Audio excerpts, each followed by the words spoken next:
Hi, my name is Justin Smith. That is Emily, and welcome back to the Western Canon Project, where we are endeavoring to read aloud the entirety of the Western literary canon. Hundreds of authors, thousands of books. It is a marathon, not a sprint. The guy with the starter pistol, he just fired the gun, and we have taken our first step symbolically with our first author, Ralph Waldo Emerson. We've already read a few of his essays. We are continuing our series of reading almost his complete works. A lot of his works are in the recommended underneath the name. Harold Bloom lists the things that he believes a person should read of this author. So for some authors, it'll be like two novels or something like that. But for Emerson, it is almost the entirety of his literary output. But for or someone like Shakespeare, I believe it is the entirety, every word he ever wrote. If it survives, we are reading it because it is on the list. That's how this is going. So we are continuing our series on Emerson, and we are reading from Essays Book One, this shorter essay, one of the shorter essays, one I've not read until this very moment, and it is called The Oversoul. So without further ado, let's figure out what the Oversoul is all about. Quote, but souls that of his own good life partake, he loves as his own self. Dear as his eye they are to him, he'll never them forsake. When they shall die, then God himself shall die. They live in blessed eternity. That is by Henry Moore. Here's another sort of poem. Space is ample east and west, but two cannot go abreast, cannot travel in it two. Yonder masterful cuckoo crowds every egg out of the nest, quick or dead, except its own. A spell is laid on sod and stone, night and day've been tampered with, every quality and pith surcharged and sultry with a power that works its will on age and hour. There is a difference between one and another hour of life in their authority and subsequent effect. Our faith comes in moments, our vice is habitual. Yet there is a depth in those brief moments which constrains us to ascribe more reality to them than all other experiences. For this reason, the argument which is always forthcoming to silence those who conceive extraordinary hopes of man, namely the appeal to experience, is forever invalid and vain. We give up the past to the objector, and yet we hope. He must explain this hope.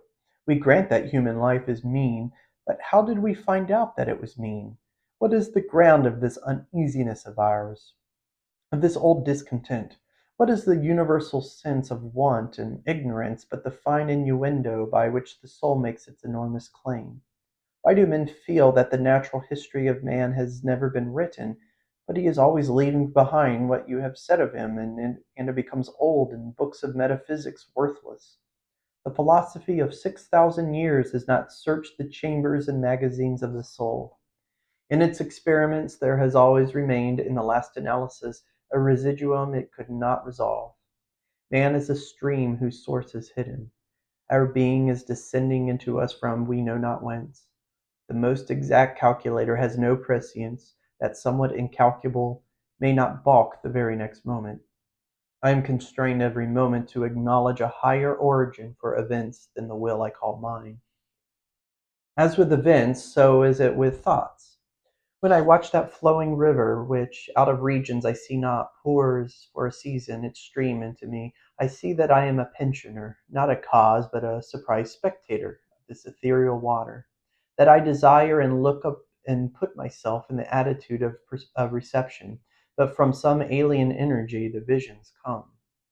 The supreme critic on the errors of the past and the present, and the only prophet of that which must be, is that great nature in which we rest as earth lies in the soft arms of the atmosphere, that unity, that oversoul, within which every man's particular being is contained and made one with all other, that common heart, of which all sincere conversation is the worship, to which all right action is submission, that overpowering reality which confutes our tricks and talents, and constrains every one to pass for what he is, and to speak from his character and not from his tongue, and which evermore tends to pass into our thought and hand, and become wisdom and virtue and power and beauty. We live in succession, in division, in parts, in particles. Meantime within man is the soul of the whole, the wise silence, the universal beauty, to which every part and particle is equally related, the eternal one. And this deep power in which we exist, and whose beatitude is all accessible to us, is not only self-sufficing and perfect in every hour, but the act of seeing and the thing seen, the seer and the spectacle, the subject and the object are one. We see the world piece by piece, as the sun, the moon, the animal, the tree, but the whole of which these are the shining parts is the soul. Only by the vision of that wisdom can the horoscope of the ages be read, and by falling back on our better thoughts, by yielding to the spirit of prophecy which is innate in every man, we can know what it saith. Every man's words who speak from that life must sound vain to those who do not dwell in the same thought on their own part. I dare not speak for it. My words do not carry its august sense. They fall short and cold. Only itself can inspire whom it will, and behold, their speech shall be lyrical and sweet and universal as the rising of the wind. Yet I desire, even by profane words, if I may not use sacred, to indicate the heaven of this deity, and to report what hints I have collected of the transcendent simplicity and energy of the highest law. If we consider what happens in conversation, in reveries, in remorse, in times of passion, in surprises, in the instructions of dreams, wherein often we see ourselves in masquerade, the droll disguises, only magnifying and enhancing a real element and forcing it on our distant notice, we shall catch many hints that will broaden and lighten into knowledge of the secret nature. All goes to show that the soul in man is not an organ, but animates and exercises all the organs. Is it not is not a function like the power of memory, of calculation, of comparison, but uses these as hands and feet? Is not a faculty, but a light? Is not the intellect or the will, but the master of the intellect and the will? Is the background of our being, in which they lie, an immensity not possessed and that cannot be possessed? From within or from behind, a light shines through us upon things, and makes us aware that we are nothing, but the light is all. A man is the facade of a temple, wherein all wisdom and all good abide. What we commonly call man, the eating, drinking, planting, counting man, does not, as we know him, represent himself, but misrepresents himself. Him we do not respect, but the soul whose organ he is, would he let it appear through his action, would make our knees bend. When it breathes through his intellect, it is genius. When it breathes through his will, it is virtue. When it flows through his affection, it is love. And the blindness of the intellect begins when it would be something of itself. The weakness of the will begins when the individual would be something of himself. All reform aims in some one particular to let the soul have its way through us. In other words, to engage us to obey. Of this pure nature every man is at some time sensible. Language cannot paint it with his colors. It is too subtle. It is undefinable, unmeasurable. But we know that it pervades and contains us. We know that all spiritual being is in man. A wise proverb says, quote, God comes to see us without bell. Unquote. That is, as there is no screen or ceiling between our heads and the infinite heavens, so is there no bar or wall in the soul, where man the effect ceases and God the cause begins. The walls are taken away, we lie open on one side to the deeps of spiritual nature, to the attributes of God. Justice we see and know, love, freedom, power. These natures no man ever got above, but they tower over us, and most in the moment when our interests tempt us to wound them. The sovereignty of this nature whereof we speak is made known by its independency of those limitations which circumscribe us on every hand. The soul circumscribes all things. As I have said, it contradicts all experience. In like manner, it abolishes time and space. The influence of all the senses has in most men overpowered the mind to that degree that the walls of time and space have come to look real and insurmountable. And to speak with levity of these limits is, in the world, the sign of insanity. Yet time and space are but inverse measures of the force of the soul. The spirit sports with time, "can crowd eternity into an hour, or stretch an hour to eternity." We are often made to feel that there is another youth and age than that which is measured from the year of our natural birth. Some thoughts always find us young and keep us so. Such a thought is the love of the universal and eternal beauty. Every man parts from that contemplation with a feeling that it rather belongs to ages than to mortal life. The least activity of the intellectual powers redeems us in a degree from the condition of time. In sickness and languor gives us a strain of poetry or a profound sentence, and we are refreshed, or produce a volume of Plato or Shakespeare, or reminds us of their names, and instantly we come into a feeling of longevity. See how the deep divine thought reduces centuries and millenniums, and makes itself present through all ages. Is the teaching of Christ less effective now than it was when first his mouth was opened? The emphasis of facts and persons in my thoughts has nothing to do with time. And so always the soul scale is one, the scale of the senses and the understanding is another. Before the revelations of the soul, time, space, and nature shrink away. In common speech, we refer all things to time, as we habitually refer to the immensely sundered stars to the concave sphere. And so we say that the judgment is distant or near, that the millennium approaches, that a day of certain political, moral, social reforms is at hand, and the like, when we mean that in the nature of things, one of the facts we contemplate is external and fugitive, and the other is permanent and connate with the soul. The things we now esteem fixed shall, one by one, detach themselves like ripe fruit from our experience and fall. The wind shall blow them, none knows whither. The landscape, the figures, Boston, London, are facts as fugitive as any institution past, or any whiff or mist or smoke, and so is society, and so is the world. The soul looketh steadily forwards, creating a world before her, leaving worlds behind her. She has no dates, nor rights, nor persons, or specialties, nor men. The soul knows only the soul. The web of events is the flowing robe in which she is clothed.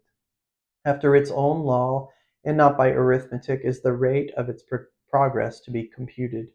The soul's advances are not made by gradations such as can be represented by motion in a straight line, but rather by ascension of state, such as can be represented by metamorphosis. From the egg to the worm, from the worm to the fly. The growths of genius are of a certain total character, that does not advance the elect individual first over John, then Adam, then Richard, and give to each the pain of discovered inferiority.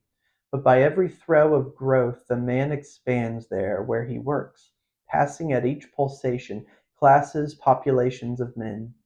With each divine impulse the mind rends the thin rinds of the visible and infinite, and comes out into eternity, and inspires and expires its air. It converses with truths that have always been spoken in the world, and becomes conscious of a closer sympathy with Zeno and Arian than with persons in the house. This is the law of moral and of mental gain. The simple rise as by specific levity, not into a particular virtue, but into the region of all the virtues. They are in the spirit which contains them all. The soul requires purity, but purity is not it; requires justice, but justice is not that; requires beneficence, but somewhat better, so that there is a kind of descent and accommodation felt when we leave speaking of moral nature to urge a virtue which enjoins. To the well-born child all the virtues are natural and not painfully acquired. Speak to his heart, and the man becomes suddenly virtuous. Within the same sentiment is the germ of intellectual growth which obeys the same law. Those who are capable of humility, of justice, of love, of aspiration, stand already on a platform that commands the science and arts, speech and poetry, action and grace. For whoso dwells in this moral beatitude already anticipates those special powers which men prize so highly. The lover has no talent, no skill, which passes for quite nothing with this enamored maiden. However little she may possess of related faculty, and the heart which abandons itself to the Supreme Mind finds itself related to all its works, and will travel a royal road to particular knowledge and powers. In ascending to this primary and aboriginal sentiment, we have come from our remote station on the circumference instantaneously to the centre of the world, where, as in the closet of God, we see causes and anticipate the universe which is but a slow effect. One mode of the divine teaching is the incarnation of the Spirit in forms like my own. I live in society, with persons who answer to thoughts in my own mind, or express a certain obedience to the great instincts to which I live. I see its presence to them. I am certified of a common nature. And these other souls, these separated selves, draw me as nothing else can. They stir in me the new emotions we call passion, of love, of hatred, fear, admiration, pity. Thence come conversation, competition, persuasion, cities, and war. Persons are supplementary to the primary teaching of the soul. In youth we are mad for mad pers- sorry. In youth we are mad for persons. Childhood and youth see all the world in them, but the larger experience of man discovers the identical nature appearing through them all. Persons themselves acquaint us with the impersonal. In all conversation between two persons, tacit reference is made, as to a third party, to a common nature. That third party or common nature is not social, it is impersonal, is God. And so in groups where debate is earnest, and especially on high questions, the company become aware that the thought rises to an equal level in all bosoms, that all have a spiritual property in what was said, as well as the sayer. They all become wiser than they were. It arches over them like a temple, this unity of thought in which every heart beats with nobler sense of power and duty, and thinks and acts with unusual solemnity. All are conscious of attaining to a higher self-possession. It shines for all. There is a certain wisdom of humanity which is common to the greatest men with the lowest, and which our ordinary education often labors to silence and obstruct. The mind is one, and the best minds, who love the truth for its own sake, think much less of property in truth. They accept it thankfully everywhere, and do not label or stamp it with any man's name, for it is theirs long beforehand, and from eternity. The learned and the studious of thought have no monopoly of wisdom. Their violence of direction in some degree disqualifies them to think truly. We owe many valuable observations to people who are not very acute or profound, and who say the thing without effort which we want and have long been hunting in vain. The action of the soul is oftener in that which is felt and left unsaid than in that which is said in any conversation. It broods over every society, and they unconsciously seek for it in each other. We know better than we do. We do not yet possess ourselves, and we know at the same time that we are much more. I feel the same truth how often in my trivial conversation with my neighbors that somewhat higher in each of us overlooks this byplay, and Job nods to Jove from behind each of us. Men descend to meet in their habitual and mean service to the world, for which they forsake their native nobleness. They resemble those Arabian sheiks who dwell in mean houses and affect an external poverty, to escape the rapacity of the pasha, and reserve all their display of wealth for the interior and guarded retirements. As it is present in all persons, so it is in every period of life. It is adult already in the infant man. In my dealing with my child, my Latin and Greek, my accomplishments, and my money stead me nothing, but as much soul as I have avails. If I am wilful, he sets his will against mine, one for one, and leaves me, if I please, the degradation of beating him by my superiority of strength. But if I renounce my will and act for the soul, setting up as umpire between us two, out of his young eyes look the same soul he reveres and loves with me. The soul is the perceiver and revealer of truth. We know truth when he sees it. Let skeptic and scoffer say what they choose. Foolish people ask you, when you have spoken, what they do not wish to hear. How do you know it is truth, and not an error of your own? We know truth when we see it from opinion, as we know when we are awake that we are awake. It is a grand sentence of Emanuel Swedenborg which would alone indicate the greatness of that man's perception. Quote, it is no proof of a man's understanding to be able to affirm whatever he pleases, but to be able to discern that which is true, and that which is false. This is the mark and character of intelligence. End quote. In the book I read, the good thought returns to me, as every truth will, the image of the whole soul. To the bad thought which I find in it, the same soul becomes a discerning, separating sword and lops it away. We are wiser than we know. If we will not interfere with our thought, but will act entirely or see how the thing stands in God, we know the particular thing, and everything and every man, for the Maker of all things and all persons stands behind us and casts his dread omniscience through us over things. But beyond this recognition of its own and particular passages of the individual's experience, it also reveals truth. And here we should seek to reinforce ourselves by its very presence, and to speak with a worthier, loftier strain of that advent. For the soul's communication of truth is the highest event in nature, since it then does not give somewhat from itself, but it gives itself, or passes into and becomes that man whom it enlightens, or in proportion to that truth he receives, it takes him to itself. We distinguish the announcements of the soul, its manifestations of its own nature, by the term revelation. These are always attended by the emotion of the sublime, for this communication is an influx of the divine mind into our mind. It is an ebb of the individual rivulet before the flowing surges of the sea of life. Every distinct apprehension of this central commandment agitates men with awe and delight. A thrill passes through all men at the reception of new truth, or at the performance of a great action, which comes out of the heart of nature. In these communications, the power to see is not separated from the will to do, but the insight proceeds from obedience, and the obedience proceeds from a joyful perception.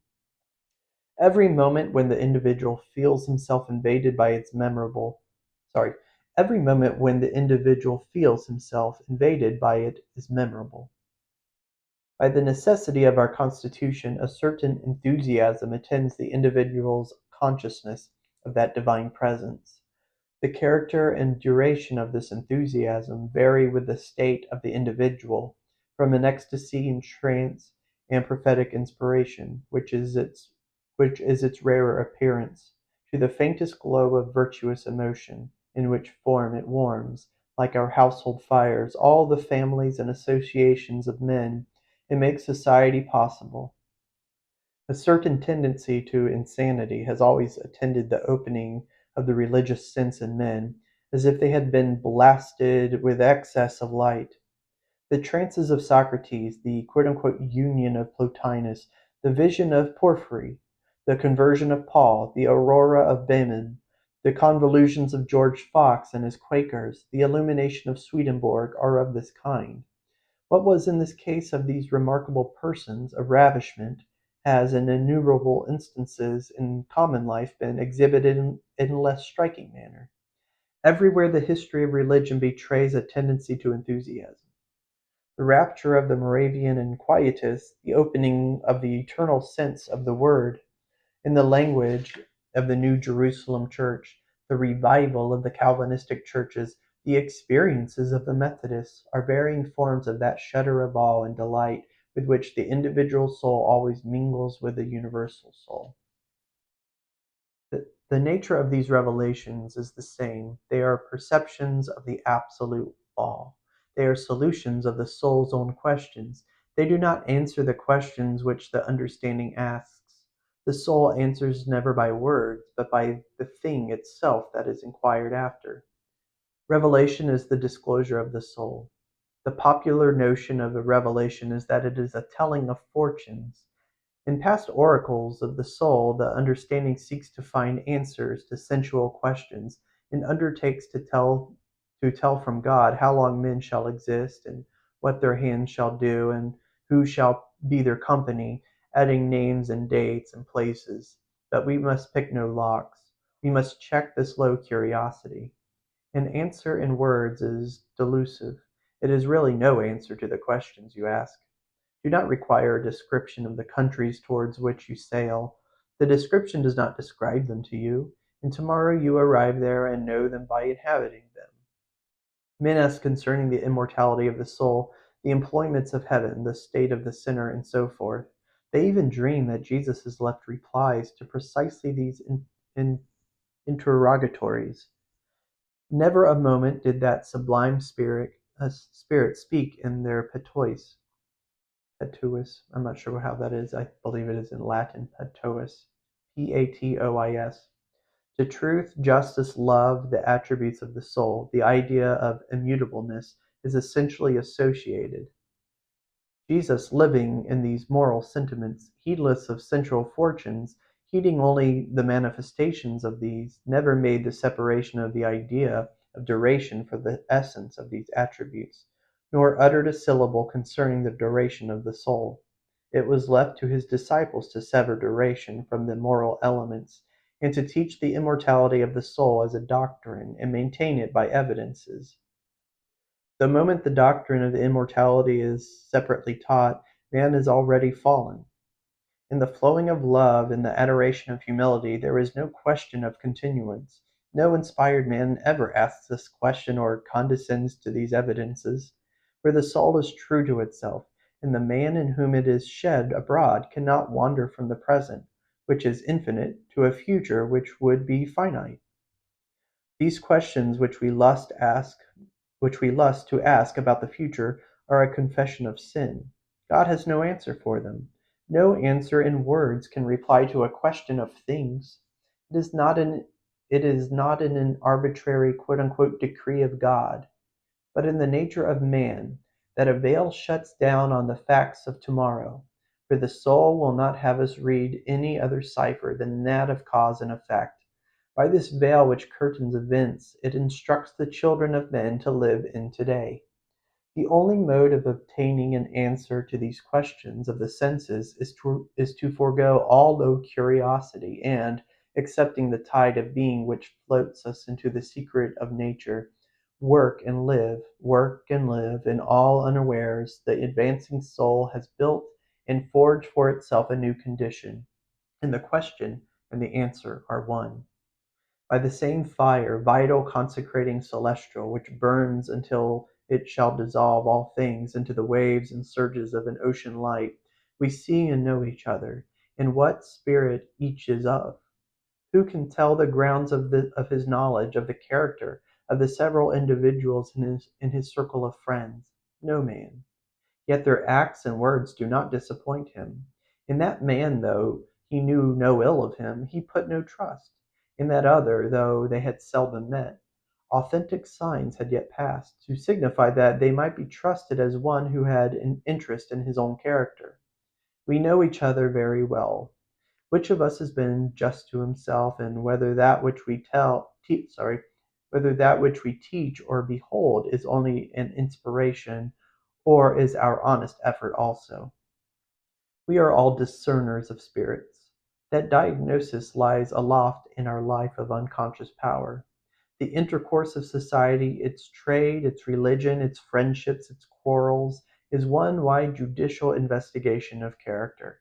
In full court, or in small committee, or confronted face to face, accuser and accused, men offer themselves to be judged. Against their will they exhibit those decisive trifles by which character is read. But who judges, and what? Not our understanding. We do not read them by learning or craft. No, the wisdom of the wise man consists herein, that he does not judge them. He lets them judge themselves and merely reads and records their own verdict. By virtue of this inevitable nature, private will is overpowered and maugre our efforts or our imperfections. Your genius will speak from you, and mine from me. That which we are, we shall teach, not voluntarily, but involuntarily. Thoughts come into our minds by avenues which we never left open, and thoughts go out of our minds through avenues which we never voluntarily opened. Character teaches us, Character teaches over our head. The infallible index of true progress is found in the tone the man takes. Neither his age, nor his breeding, nor company, nor books, nor actions, nor talents, nor altogether can hinder him from being deferential to a higher spirit than his own. If he have not found his home in God, his manners, his forms of speech, the turn of his sentences, the build, shall I say, of all his opinions, will involuntarily confess it, let him brave it out how he will. If we have found his centre, the deity will shine through him, through all the disguises of ignorance, of ungenial temperament, of unfavourable circumstance. The tone of seeking is one, and the tone of having is another. The great distinction between teachers, sacred or literary, between poets like Herbert and poets like Pope, between philosophers like Spinoza, Kant, and Coleridge, and philosophers like Locke, Paley, Mackintosh, and Stewart, between men of the world who are reckoned accomplished talkers, and here and there a fervent mystic, prophesying half insane under the infinitude of his thought, is that one class speak from within, or from experience, as parties and possessors of the fact, and the other class from without, as spectators merely, or perhaps as acquainted with the fact on the evidence of third persons. It is of no use to preach to me from without. I can do that too easily myself. Jesus speaks always from within, and in a degree that transcends all others.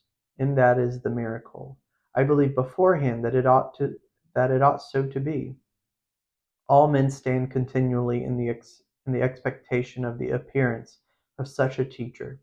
But if a man do not speak from within the veil, where the word is one, with what but if a man do not speak from within the veil, where the word is one with that it tells of, let him lowly confess it.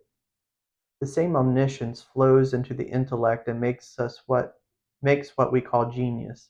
Much of the wisdom of the world is not wisdom, and the most illuminated class of men are no doubt superior to literary fame, and are not writers. Among the multitude of scholars and authors we feel no hallowing presence. We are sensible of a knack and skill rather than of inspiration. They have a light and know not whence it comes and call it their own. Their talent is some exaggerated faculty, some overgrown member, so that their strength is a disease.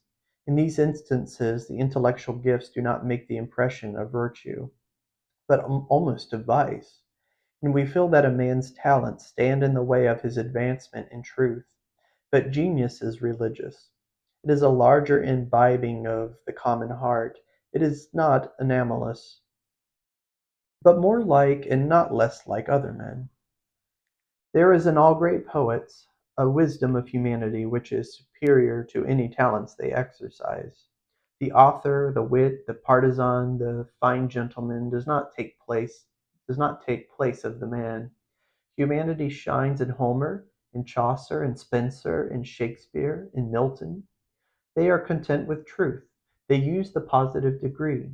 They seem frigid and phlegmatic to those who have been spiced with the frantic passion and violent coloring of inferior but popular writers. For they are poets by the free course which they allow to the informing soul, which through their eyes beholds again and blesses the things which it hath made. The soul is superior to its knowledge, wiser than any of its works. The great poet makes us feel our own health. The great poet makes us feel our own wealth, and then we think less of his compositions. His best communication to our mind is to teach us to despise all he has done. Shakespeare carries us to such a lofty strain of intelligent activity as to suggest a wealth which beggars his own. And we then feel that the splendid works which he has created, and which in other hours we extol as a sort of self-existent poetry, take no stronger hold of real nature than the shadow of a passing traveller on the rock.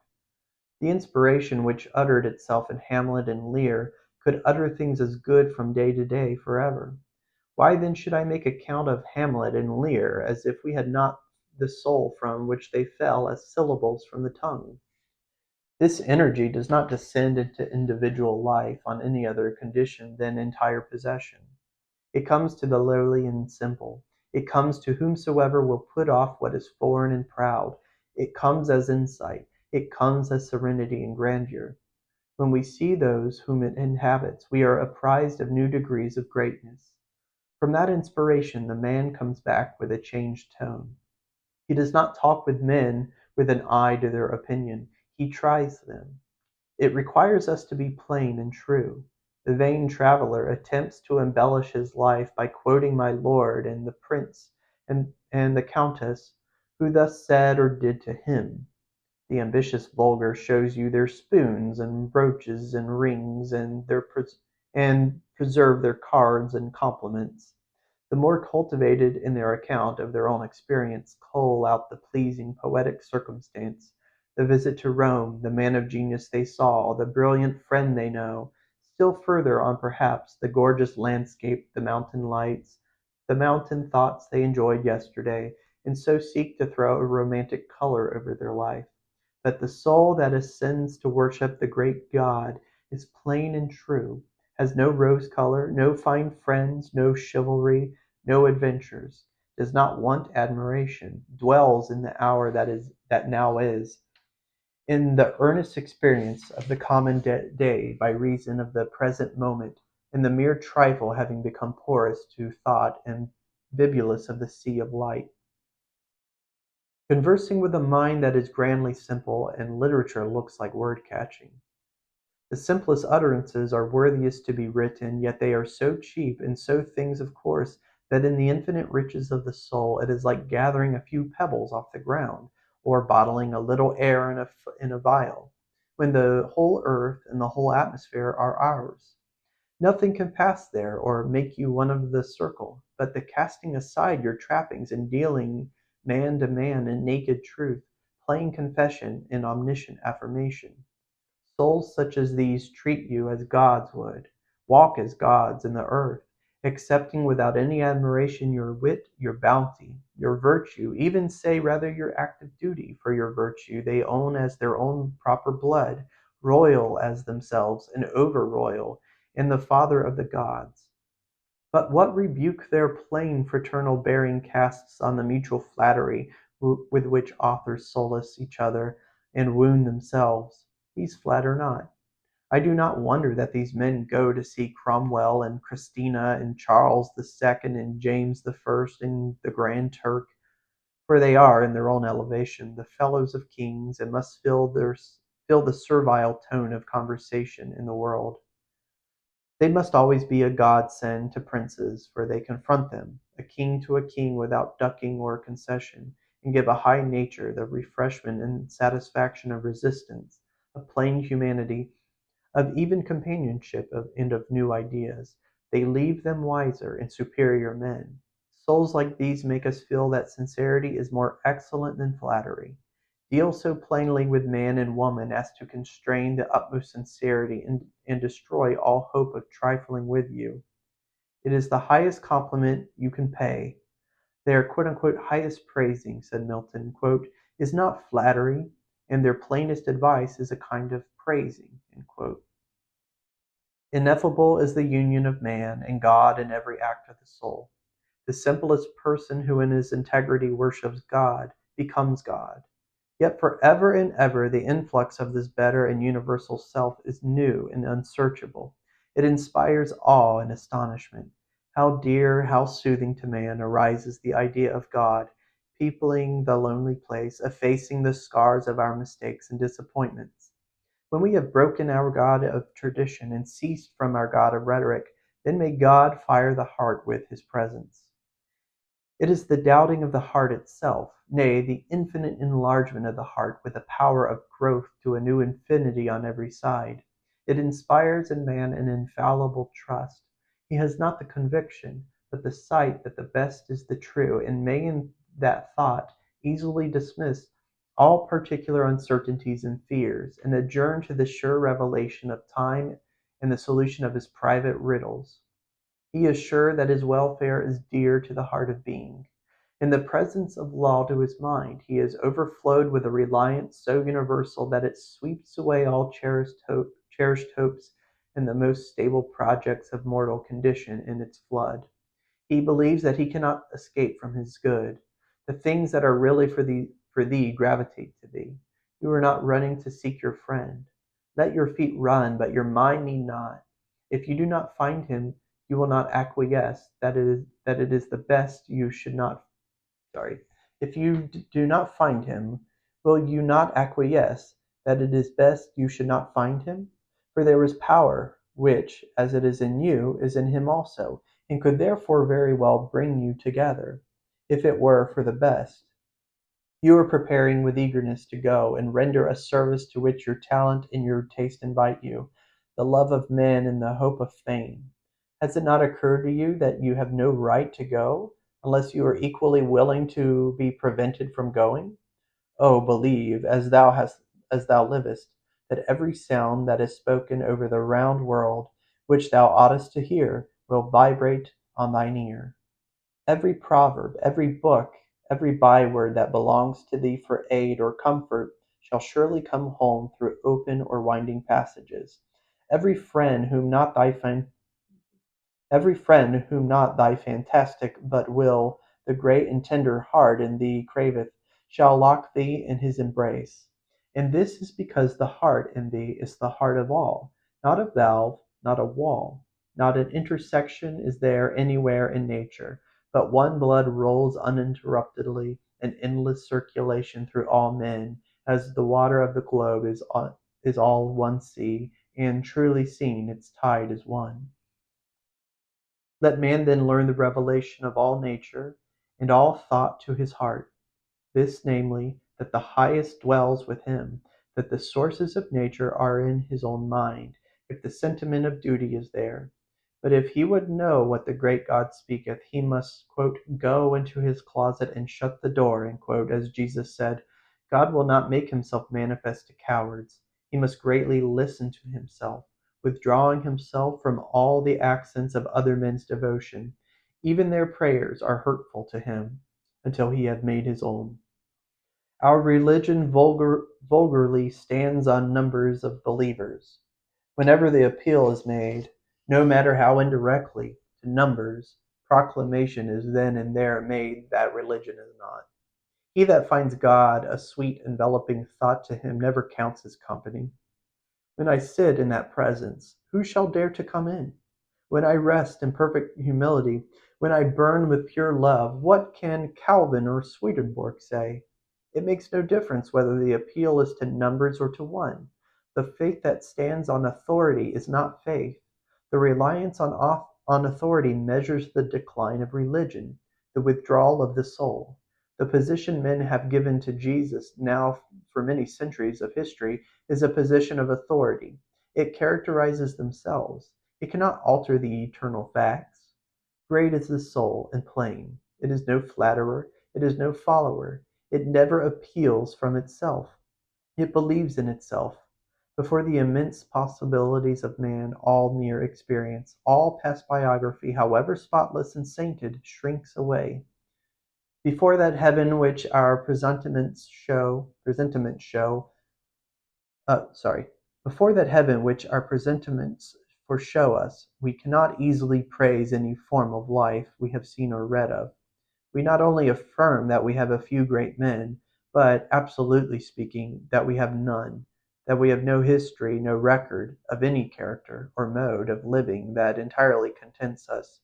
The saints and demigods whom history worships, we are constrained to accept with a grain of allowance. Though in our lonely hours we draw a new strength out of their memory, yet, pressed on our attention as they are by the thoughtless and customary. They fatigue and invade. The soul gives itself alone, original and pure to the lonely, original and pure, who on that condition gladly inhabits, leads, and speaks through it. Then is it glad, young, and nimble. It is not wise, but it sees through all things. It is not called religious, but it is innocent. It calls the light its own. It feels that the grass grows and the stone falls by a law inferior to and dependent on its nature. Behold, it saith, I am born into the great, the universal mind.